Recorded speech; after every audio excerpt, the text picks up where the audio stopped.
The night before my best friend's wedding, she locked me in a hotel laundry room because I looked too confident in my own dress. Pounded the door until my knuckles stung, listening to her laugh on the other side like my panic was entertainment.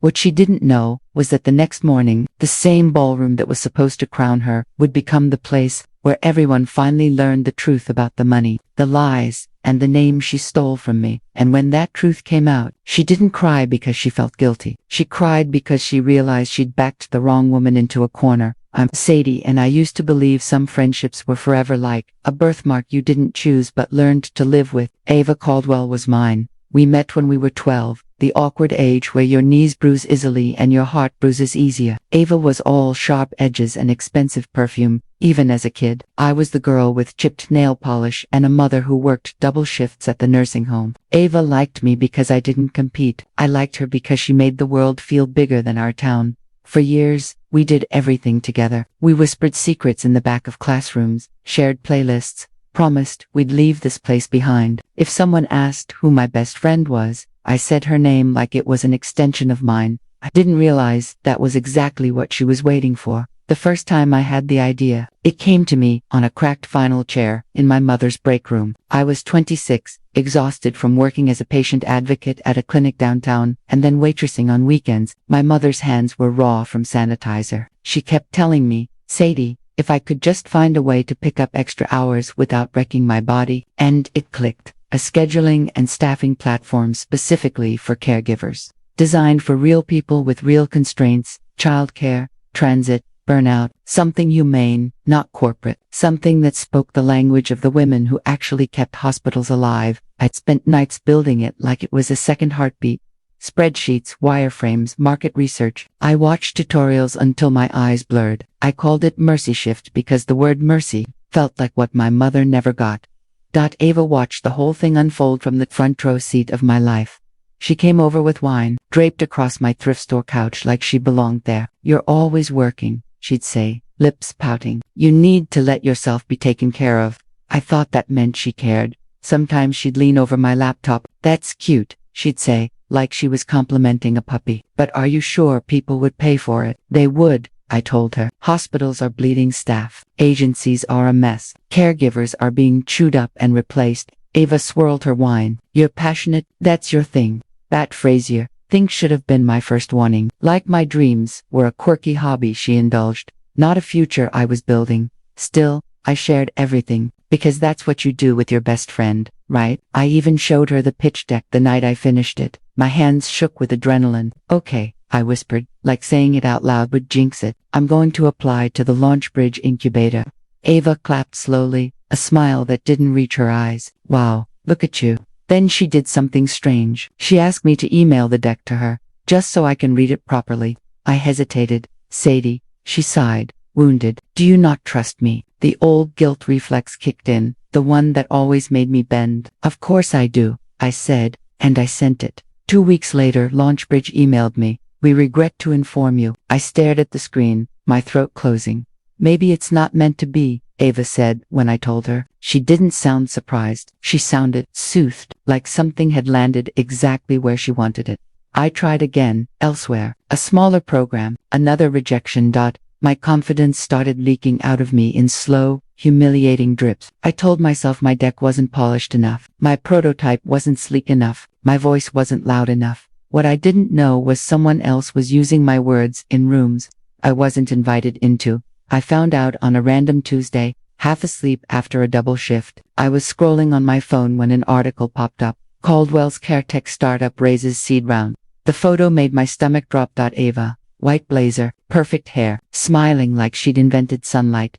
The startup name was Differentiafkind, but the concept description hit me like a fist. A scheduling and staffing platform specifically for caregivers, built around burnout prevention and life constraints. My chest went tight. My fingers went cold. I clicked, reading like my eyes could argue the words into changing. There were phrases in there I recognized. Entire lines from my pitch deck. Even the tagline, "Care work deserves care," was mine. I'd scribbled it in a notebook at 2:11 a.m., the ink smudged from my own tears. I called Ava immediately. She answered on the second ring, breathless. Sadie, I'm in the middle of what a shift. My voice came out thin, cracked, a pause, then a laugh. high and bright. Oh my God, did you see the article? Ava, tell me right now. She exhaled like I was exhausting her. It's just something I'm working on. Working on, I repeated. It's my idea. Oh, come on. Her tone sharpened. Nobody owns an idea. You were never going to do anything with it. You're too cautious. My throat burned. You used my deck.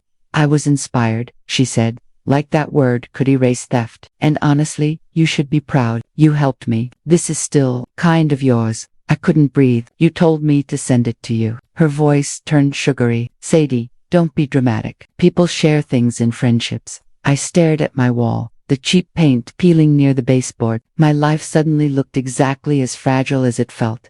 Say you're kidding, I whispered. Ava's tone went cold. I have a meeting. We'll talk when you're calmer. Then she hung up. I sat there for a long time, phone slack in my hand, feeling like the floor had vanished and my body hadn't gotten the memo yet. That betrayal did something to me. It didn't just break my heart, it reorganized it. All my softness turned into something heavier, something that could hold rage without spilling. For a week, I tried to do it the right way. I emailed her, asking for a conversation. I asked if she'd at least acknowledge I contributed. I asked for a partnership, equity, credit, anything. Her replies were short, patronizing, and full of smiling emojis. Finally she wrote, I think it's healthier if you support me from a distance. Also, I'd love for you to still be my maid of honor. It would mean a lot. I read that line 3 times, because my brain refused to accept it on the first 2. She stole my future, then wanted me to hold her bouquet. I should have said no. Any sane person would have. But there was something else in me by then, something that wanted to see the whole stage clearly before I flipped the lights on. So I typed, of course, I'm here. When I told my mother, she looked at me like I'd lost my mind. Sadie, she said softly, you don't have to punish yourself. I'm not, I said, I'm just not done yet. In the weeks leading up to the wedding, Ava became unbearable. She called me at midnight to rant about seating charts. She sent me photos of dresses and demanded instant opinions. She criticized everything: my hair, my nails, my posture. You're too tense, she'd say, pinching my arm like I was a piece of fabric. Smile, it's my season. One afternoon at a cafe, she slid a folder across the table. I need you to sign this, she said. What is it? I asked. Just an NDA, she said breezily. Because of the startup? My pulse jumped. Why would I sign an NDA for something you stole from me? Ava leaned forward, eyes bright with warning. Because if you don't, you can't come to the wedding. And if you cause trouble, Sadie, people will think you're bitter and unstable. I stared at the paper. The old Sadie, the one who apologized for taking up space, would have folded. But I had been quietly collecting my receipts. While Ava obsessed over centerpieces, I spent nights digging. I pulled up the timestamps on my prototype files. I found the email where she asked for the deck. I opened the metadata that showed my original creation date. I searched my sent folder until my eyes ached. Then I did something that scared me. I called a lawyer. Her name was Marisol Grant, and her voice had the calm steel of someone who didn't flinch at bullies. She listened to everything, then said, Sadie, you have evidence, not just of the idea, but of the expression: your deck, your copy, your structure. That matters. My hands shook, but she already raised money. Then this matters even more, Marisol said, because if investors were misled about originality, that's serious. I wanted to cry, but not from sadness, from relief, from finally being believed. Marisol helped me draft a letter, formal, precise, terrifying. We didn't send it yet, she told me. Timing matters. We want maximum impact with minimum collateral damage to you. Collateral damage, I repeated. I mean, Marisol said gently, you deserve to win clean. I thought of Ava's laugh outside the laundry room door in my cold open, though at the time, I didn't know that moment was coming yet. I thought of her calling me unstable, bitter, dramatic. Clean didn't mean quiet. Clean meant undeniable. The week of the wedding, Ava invited me to the hotel where the bridal party was staying. The suite smelled like hairspray and expensive candles. Bridesmaids fluttered around like nervous birds. Ava pulled me into the bathroom and shut the door. Her lipstick was perfect. Her eyes were bright with something sharp. Promise me you won't embarrass me, she said. My stomach tightened. Embarrass you? How? My stomach tightened. Embarrass you? How? By being weird, she said, as if that explained everything. By bringing up old stuff, by making today about you. Old stuff. My stolen dream reduced to old stuff. I looked at her in the mirror, at the way she studied me like an opponent. Ava, I said quietly, do you feel even a little guilty? Her smile flickered. Then she leaned closer. Guilt is for people who lose, she whispered. And in that moment, I saw her clearly, not as my best friend, not even as a villain, as a person who thought the world belonged to her, because it usually did. That night after the rehearsal, Dip cornered me in the hallway. We're talking to Connor's aunt, she snapped. What did you say? Nothing, I said calmly. She narrowed her eyes. You're plotting, I can feel it. I shrugged. Maybe you're just paranoid. Her face hardened. You know what, Sadie? I've carried you for years. You'd still be nothing without me. The hallway felt suddenly too bright. I swallowed the urge to scream. Ava smiled. Get some sleep. Then she did it. She guided me into the service area, chatting like everything was normal. We passed a door marked laundry. She opened it.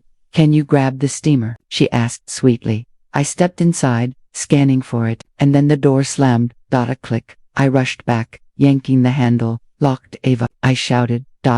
Her voice floated through the door, airy as perfume. You need to learn your place, Sadie. Tomorrow is my day. My heartbeat thundered. Let me out. I heard her laughing, then her heels fading away. I stood there in the hum of machines, surrounded by detergent and heat, and something inside me went very still, not numb, focused. Because if she thought locking me up was the end of it, she didn't understand what she'd just handed me. I took out my phone. Signal was weak, but enough. I texted Marisol. Now then, I texted one more person, Elena Price. Elena was a journalist I'd met months earlier at a healthcare conference, back when I still believed in networking. She'd written about caregiver burnout and tech exploitation. I'd once mentioned my startup idea to her in passing, and she'd told me, if you ever build that, I want to cover it. She replied almost immediately, what's going on? I sent her one sentence. My best friend stole my startup and raised money on it. I have proof. Wedding tomorrow. Want a front row seat? Then. Yes. It took 20 minutes for hotel staff to find me after. I started pounding and yelling fire hazard like my life depended on it. When they opened the door, I walked out with my dress wrinkled and my dignity intact. Ava acted offended when she saw me. Why are you being so loud? She hissed. I looked at her and smiled, small, controlled. I just didn't want anyone to think you were hiding something. Her expression tightened, but she didn't say another word. The next morning, the ballroom glittered like a chandelier, exploded. Ava floated through it in white silk, looking like she'd been made for applause. People turned their heads. Cameras flashed. Her mother dabbed tears like she was watching royalty. Ava found me near the bridal party lineup. Behave, she whispered. I nodded. Always. The ceremony began. Connor, her groom, stood at the altar smiling, like a man who didn't know the ground was cracking beneath him. Ava walked down the aisle. Music swelled. Everyone rose. And then right before the vows, someone cleared their throat near the entrance. A woman stepped forward in a navy blazer, holding a folder. Marisol. Ava single quotes as head snapped toward her, confusion turning instantly into alarm. Who is that? She whispered. Marisol's voice carried, calm but firm. I'm looking for Ava Caldwell. The officiant blinked. The guests murmured. Ava forced a smile. This is not the time. It's exactly the time, Marisol said, and held up the folder. Miss Caldwell, you've been served. The room went silent in a way that felt like oxygen being sucked out. Ava's mouth opened slightly, like a fish realizing the water is gone. Connor frowned. Ava, what is this? Ava turned to him, panic flashing. It's nothing. It's Marisol continued, louder now. This concerns intellectual property theft, misrepresentation to investors, and documented evidence that the business known as ShiftKind was derived from materials created by my client, Sadie Harper. Every head turned to me. My heart pounded, but my spine stayed straight. Ava's face drained of color. No, she choked. She's lying. She's jealous. I stepped forward slowly, bouquet in hand, and met Ava's eyes. You locked me in a laundry room, I said, voice steady, because you thought you could silence me. A ripple of gasps moved through the crowd. Ava's mother whispered, Ava, what did you do? Connor looked like someone had slapped him awake. Ava, he said carefully, tell me you didn't. Ava's eyes darted around. Sadie, please, she hissed, stepping toward me, voice dropping. Don't do this. I tilted my head. Don't do what? Tell the truth. Then Alina stood up, from the third row, press badge visible like a spotlight hand, raised her phone. Ava Caldwell, she called. Did you raise funds using stolen materials? Ava's lips trembled, and that was the twist she never anticipated. It wasn't just me anymore, it was witnesses. Documentation. Public accountability. Ava's knees looked like they might buckle. Sadie, she whispered, tears forming, I was going to take care of you. I laughed once, bitter and soft. You don't take care of someone by stealing their air. Connor stepped back from her, like he finally saw what he'd married into, or almost married into. The officiant cleared his throat, unsure. Should we pause? Connor cut in, voice tight. We're pausing.